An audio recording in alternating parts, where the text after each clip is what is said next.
Now let's talk about the Ndebele at a place that they called Mhlahlandlela.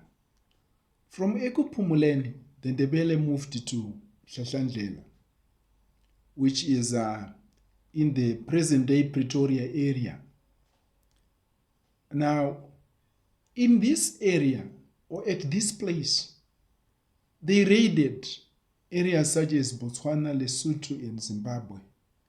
And more people from Lesotho, that is Lesotho, joined them, and the group became bigger. Some Tswana also joined them. Then, Mhlahlandlela also is important because that is where Mzilikazi met Robert Moffat of the London Missionary Society, and the two became friends. However, Mhlahlandlela was too close to Zululand. And now the Zulu state was under Dingane. And Dingane also wanted to attack and punish Mzilikazi and his people. There were also attacks from the Kora, the Griqua, and other groups in the area, which made it very insecure for the Ndebele to continue staying there. After the attack by the Zulu, the Ndebele were later attacked by the Griquas. Some Tswana and the Kora, they also continuously attacked the Ndebele because there was a lot of competition for hunting grounds. So the attacks were very consistent.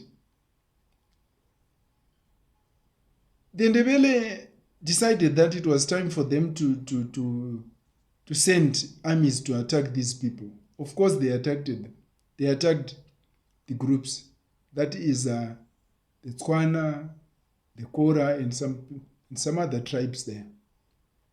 The Ndebele managed to defeat these groups, but a lot of men were lost. Many men, women, and cattle were lost in the fighting. A cattle disease also killed many Ndebele cattle. And most of the Ndebele people were attacked by malaria.